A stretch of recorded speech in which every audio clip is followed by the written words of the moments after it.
마음대로 우물딱주물딱해서 당헌 당규를 만든 게 아니라 모든 공식 절차를 다 지키고 토론을 다 거치고 했는데 통과가 됐는데 갑자기 그게 틀렸다고 하시고 이게 필요 없고 전당대회 새로 해야 된다라고 계속 안 의원이 하시는 겁니다. 그 논쟁하는 자리에 안철수 의원은 당시 안 오셨잖아요. 제가 정말 답답한 일이죠. 왜냐하면 이제 안철수 의원님은 지금 말하는 의원총회, 당무위원회, 중앙위원회 모두 출석해서 발언할 수 있는 권리가 있습니다.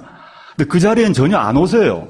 안 오시고 결정이 나면 그날 오후에 틀렸다고 하세요. 그러니까 왜 나한테 안 물어보고 그렇게 결정하냐 이런 생각을 하는 거죠. 물론 이제 안철수 의원님이 그 당시도 굳이 얘기하면 큰 세력의 수장이실 수 있는데 그때 저는 당시 느낌으로 이제 탈당을 준비하시는구나라는 느낌이 들었습니다.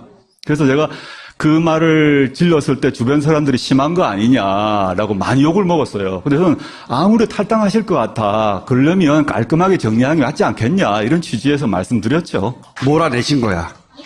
그때. 전혀 제가 몰아내진 않았습니다. 과거 이제 더민주 전당대회를 생각해 보시면 안철수 의원께서 당시에 탈당을 안 하시고 혁신위가 통과했던 당헌 당규에 따라서 움직이시면서 활동을 했다면 그때 거의 안희정 지사 같은 정도의 힘과 역할을 가졌을 거라고 생각합니다. 근데 그분은 그렇게 생각을 안 하셨어요. 자기만의 군대가 필요하구나. 그걸로 만족 못하는 거죠. 어떤 정치인으로서 자신이 권력을 잡아야겠다는 것, 저는 그건 도덕적으로 비난해서는 안 된다고 봅니다. 나가신 거죠. 나가셔서 새로운 당을 만드셨고 일종의 새로운 기업을 창업하셨잖아요. 그분 표현대로 국민의당을 창업하셔서 은근히 디스하시는 거야. 제가 쓴 말이 아니기 때문에. 그래서 점잖게 말씀하시는데 가만 듣고 보면은 그런 정책을 하고 지난 총선까지 상당한 성과를 거두셨죠. 근데 저는 좀 비판적으로 봤던 게 그럴 수 있다 생각하지만 저는 우리 사회의 정당이 저러면 되는 거냐. 물론 비유는 할 수 없습니다만 지금 바른정당의 사람들 즉 탈영했다가 원대 복귀한 양아치들이거든요. 교수님, 양아치라는 표현. 전 정치 양아치라고 생각합니다. 이거 진보다 보수의 문제가 아니라 우리가 이제 OECD 국가에서 민주공화국의 헌법 속에서 우리 헌법에 정당의 자유와 정당을 보장하는 헌법 조항이 있습니다. 근데 그걸 국고보조금 우리가 줍니다. 우리 세금으로 어마어마한 돈을 정당에 줍니다. 그러려면 저런 행동은 정당이라고 볼 수가 없는 거죠. 저는 정말 부끄러워야 한다. 진보 보수의 문제가 아닌 것이고 나왔다가 세불련에 들어갔다가 게다가 자기 당의 절차에 따라서 유세하고 경선에서 합법적으로 뽑은 유승민 후보에다가 13명이 등에 칼을 꼽고 그 다음에 돌아갔잖아요. 이게 말이 안 되죠. 그 중에 한 명은 다시 돌아왔습니다. 예. 아주 황당한 거죠, 저는 제가 생각하는 정당에 대한 정당 민주주의에 대한 관점이 있는데 당시 새정치민주연합 상황을 생각했을 때 이건 아닌 것 같아. 정당 내에서 사실 조그만 동아리에서도 룰이 있잖아요. 거기서 룰을 얘기하면 논쟁을 해서 합의를 하면 지키고 이렇게 해야 되는데 그래서 저는 이분이 스타일이 다르구나 알았어요. 또는 제가 법률에 집착하고 법과 규칙에 매달려 있는 이런 이제 좀 고리타분한 사람인지 모르겠습니다만은 이걸 법과 규칙과 절차를 뛰어넘어서 움직이시는구나 이런 느낌을 받았습니다. 저는 이게 안철수 후보께서 말씀하시는 게 과거와 미래의 대결이라는 얘기 많이 말씀하시고 참 좋은 말이라고 생각합니다. 근데 저는 이제 구호보다 사람을 봐야 되는데 여기는 문재인 후보가 있고 안희정이 있고 이재명이 있고 박원순이 있고 김부겸이 있고 등등등이 있다면 여기는 안철수 후보 말고는 박지원, 손학규, 김종인 이런 분들이 계신데 어느 쪽이 미래인가? 단어로서의 미래가 아니라 우리는 모든 정책과 비전은 사람을 통해서 실현되는데 미래를 담보할 수 있는 사람이 어디에 있는가? 단순히 이제 그 미래가 육체적 나이를 가지고 얘기하지 않습니다. 나이가 많더라도 DJ 훌륭하시죠. 근데 그분들이 하시는 비전이 갖고 있는 생각, 행동 등이 그냥 대표적 인물을 비교를 해보자는 겁니다. 우리의 미래를 누구에게 맡길 것이냐? 저는 1%의 그 재고 없이 저는 지금 아까 말했던 더민주에게 미래가 있다라고 생각합니다. 가까이서 본 문재인 후보는 대통령감이 맞나요? 제가 청년 시절의 대통령의 모습은 뭐였나 하면 그 오른쪽으로는 박정희가 있는 거죠. 그 왕이었어요. 저는 그 종신왕이라고 생각했죠. 제 고등학교 시절까지. 대통령이 바뀐다는 걸 상상을 하지 못하고 살았어요. 근데 갑자기 총 맞았는 상황이지만. 근데 반대편은 김영삼, 김대중 이런 분이 계셨고 그분들도 카리스마가 엄청났습니다. 근데 그 뒤로 이제 이어서 여러분들을 봤습니다만 우리가 노무현 대통령을 봤지 않습니까? 이제 노무현 대통령의 스타일은 다 아실 건데 우리가 이제 과거 카리스마가 강한 이런 대통령에 익숙한 것 같습니다. 리더십도 그렇게 보는 것 같습니다. 그 점에서는 문재인 후보가 그런 카리스마를 안 갖고 계세요. 그리고 저는 김대중 대통령이나 노무현 대통령에 비하면 말씀도 잘 못합니다. 그분들에 비하면 그 토론 이런 것들 촌철살인 애드립 잘 못하시는 분이라고 제가 보입니다. 근데 제가 가만히 보니까 왜 지금 시대에 사실은 2012년도 마찬가지지만 지금 시대에 이런 분이 필요할까 생각했는데 몇 가지 갖고 있는 덕성이 있습니다. 그러니까 DJ나 노통이 갖지 못한 덕성일 수도 있는데 제가 혁신위원을 하면서 한 8, 9개월 동안 당 최고위원 회의를 계속 제가 참석을 했는데요. 공식 회의 안팎에서 보게 되면, 첫 번째 덕성이 뭐냐면 경청력입니다. 자기한테 좋은 소리건 싫은 소리건 너무 잘 들어줘요. 계속 들어줍니다. 그 다음에 이게 같은 얘기기도 한데, 자기한테 싫은 소리하고 막 이제 흔드는 것, 이 인내력이 아주 강해요. 생각보다 인내력이, 어떻게 봐서 사람들이 이제 신사다, 점잖다, 이렇게, 실제 그러하신데, 신사다, 점잖다, 이런 것이 이제 무골호인이다, 이런 의미가 아니고, 아주 잘 참아요. 잘 참 가만히 있고, 눈만 껌뻑껌뻑, 이렇게 이분이 눈을 껌뻑껌뻑 하면 참는다는 얘기라고 생각하시면 됩니다. 제가 가까이서 이렇게 보면, 또 화가 나면 눈을 갑자기 크게 이렇게 소처럼 이렇게 떴다가 깜빡 이런 스크라니 이렇게 하지 않습니까? 근데 홍준표다, 노통이다, 좌우가 다르지만 바로 말로 카운터 펀치를 날린다면 문의 특성은 막 공격이 나오고 화가 나도록 하면 말을 하지 않고 보통 이렇게 눈을 이렇게 껌뻑껌뻑 하면 그때 사귀는 거죠.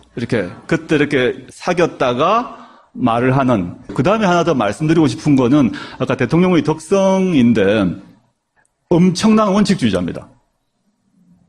매우 원칙주의자입니다. 아까 신랄한 이미지 때문에 그냥 이렇게 악수 잘하고 할 것 같습니다만은 다른 말로 하면 고집이 센 거죠. 고집이 셉니다.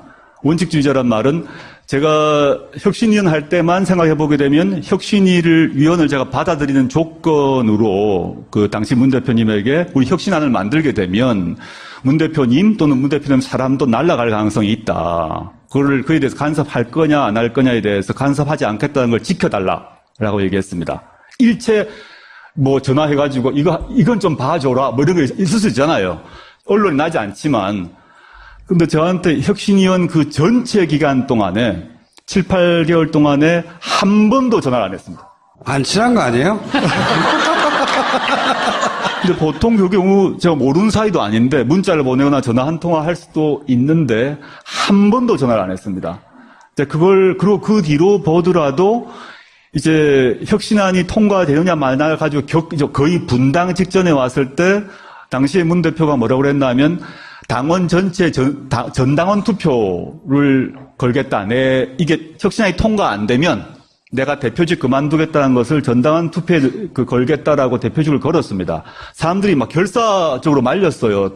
이게 통과 안 되면 어떡하냐라고 하는데 저는 이제 걸어야 된다는 입장이었어요. 사실은 입장인데 그런 점에 있어서 수많은 사람들이 아예 안 됩니다. 그거 떨어지면 어떡합니까? 그럼 대표직 그만둬야 되잖아요.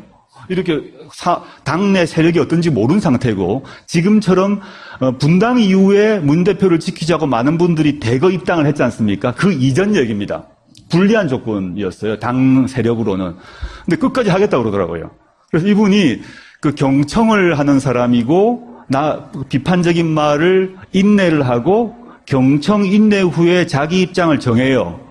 그럼 이 황소구십으로 원칙을 지킨다라는 점에서 지금 우리의 시대적 과제가 있지 않습니까? 그게 경제위기, 국방위기 문제, 민생위기 이런 문제가 있는데 저는 아까 전제했습니다만 문 대표가 말 언변이 이렇게 탁월하지 않습니다. 그런데 이 사람이 말이 끊어지기도 하고 중언부언하기도 합니다만은 저 사람이 뭔가 내가 하겠습니다라고 하는 게 있어요. 그건 무조건 할 사람이다라고 저는 믿어 의심치 않습니다.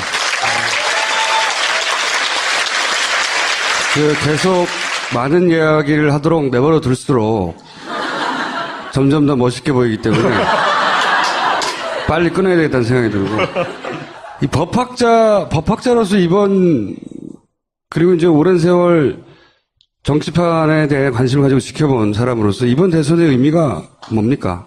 12월에 해야 될 대선을 5월에 하지 않습니까? 그 이유가 뭐냐를 생각하면 박근혜 최순실 일당의 국정농단 아닙니까?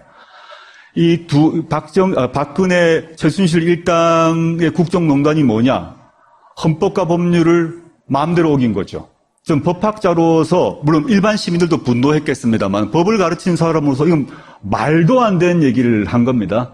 이제 권력을 가진다는 얘기는 뭐냐면 우리가 투표로 대표를 뽑는다는 얘기는 그 사람에게 인사권, 그 다음에 국민 세금의 사용권을 5년간 주는 겁니다. 근데 그걸 헌법과 법률을 완전히 어긴 상태에서 만들어서 나라꼴을 시쳇말로 개판으로 만들어 둔 거죠. 그러니까 진보 보수의 문제를 떠나서 저는 이번 대선의 역할은 헌법 정신을 바로 세우는 것이죠.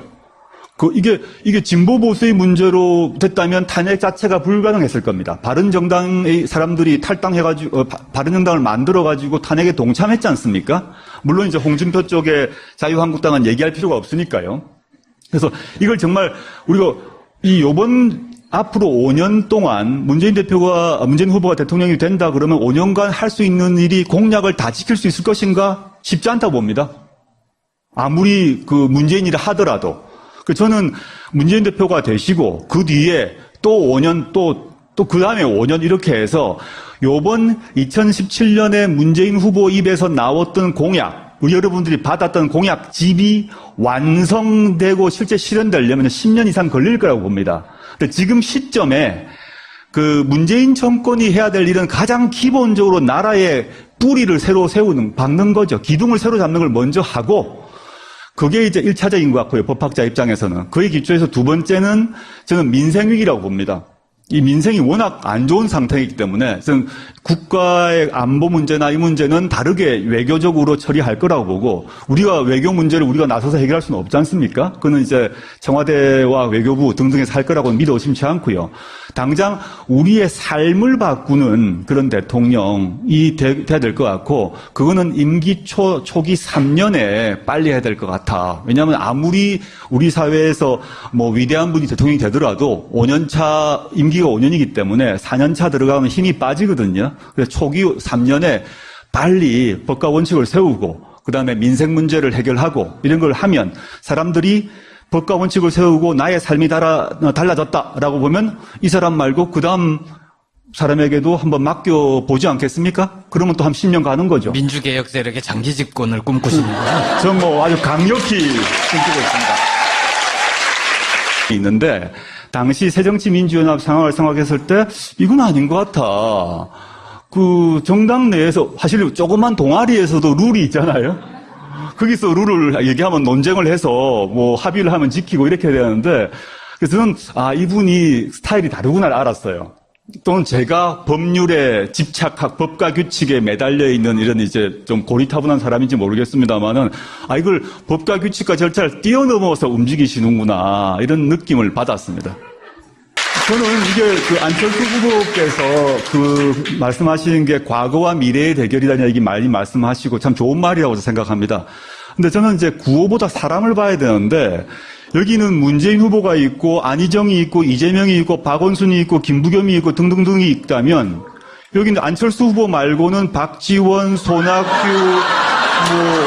김종인 이런 분들이 계신데 어느 쪽이 미래인가? 단어로서의 미래가 아니라 마음대로 우물딱주물딱해서 당헌 당규를 만든 게 아니라 모든 공식 절차를 다 지키고 토론을 다 거치고 있는데 통과가 됐는데 갑자기 그게 틀렸다고 하시고 이게 필요 없고 전당대회 새로 해야 된다라고 계속 안 의원이 하시는 겁니다. 그 논쟁하는 자리에 안철수 의원은 당시 안 오셨잖아요. 제가 정말 답답한 일이죠. 왜냐하면 이제 안철수 의원님은 지금 말하는 의원총회, 당무위원회, 중앙위원회 모두 출석해서 발언할 수 있는 권리가 있습니다. 근데 그 자리엔 전혀 안 오세요. 안 오시고 결정이 나면 그날 오후에 틀렸다고 하세요. 그러니까 왜 나한테 안 물어보고 그렇게 결정하냐 이런 생각을 저는 하는 이게 거죠. 물론 이제 안철수 의원님이 그 당시도 굳이 얘기하면 큰 세력의 수장이실 수 있는데 그때 저는 당시 느낌으로 이제 탈당을 준비하시는구나라는 느낌이 들었습니다. 그래서 제가 그 말을 질렀을 때 주변 사람들이 심한 거 아니냐라고 많이 욕을 먹었어요. 근데 저는 아무래도 탈당하실 것 같아. 그러려면 깔끔하게 정리하는 게 맞지 않겠냐 이런 취지에서 말씀드렸죠. 몰아내신 거야. 그때 전혀 저 몰아내진 않았습니다. 우리는 모든 정책과 비전은 사람을 통해서 실현되는데 미래를 담보할 수 있는 사람이 어디에 있는가? 단순히 이제 그 미래가 육체적 나이를 가지고 얘기하지 않습니다. 나이가 많더라도 DJ 훌륭하시죠. 근데 그분들이 하시는 비전이 갖고 있는 생각, 행동 등이 그냥 대표적 인물을 비교를 해보자는 겁니다. 우리의 미래를 누구에게 맡길 것이냐? 저는 1%의 재고 없이 저는 지금 아까 말했던 더민주에게 미래가 있다라고 생각합니다. 가까이서 본 문재인 후보는 대통령감이 맞나요? 제가 청년 시절의 대통령의 모습은 뭐였나 하면 오른쪽으로는 박정희가 있는 거죠. 왕이었어요. 저는 종신왕이라고 생각했죠. 제가 고등학교 시절까지. 대통령이 바뀐다는 걸 상상을 하지 못하고 살았어요. 근데 갑자기 총 맞았는 상황이지만. 근데 반대편은 김영삼, 김대중 이런 분이 계셨고 그분들도 카리스마가 엄청났습니다. 근데 그 뒤로 이제 이어서 여러분들을 봤습니다만 우리가 노무현 대통령을 봤지 않습니까? 과거 이제 더민주 전당대회를 생각해 보시면 안철수 의원께서 당시에 탈당을 안 하시고 혁신위가 통과했던 당헌 당규에 따라서 움직이시면서 활동을 했다면 그때 거의 안희정 지사 같은 정도의 힘과 역할을 가졌을 거라고 생각합니다. 근데 그분은 그렇게 생각을 안 하셨어요. 자기만의 군대가 필요하구나. 그걸로 만족 못하는 거죠. 전 정치인으로서 자신이 권력을 잡아야겠다는 것, 저는 그건 도덕적으로 비난해서는 안 된다고 봅니다. 나가신 거죠. 나가셔서 새로운 당을 만드셨고, 일종의 새로운 기업을 창업하셨잖아요. 그분 표현대로 국민의당을 창업하셔서. 은근히 디스하시는 거야.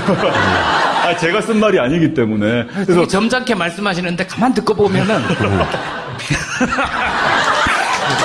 그런 정책을 하고 지난 총선까지 상당한 성과를 거두셨죠. 근데 저는 좀 비판적으로 봤던 게 그럴 수 있다 생각하지만 저는 우리 사회의 정당이 저러면 되는 거냐. 물론 비유는 할 수 없습니다만 지금 바른정당의 사람들 즉 탈영했다가 원대 복귀한 양아치들이거든요. 교수님, 양아치라는 표현. 전 정치 양아치라고 생각합니다.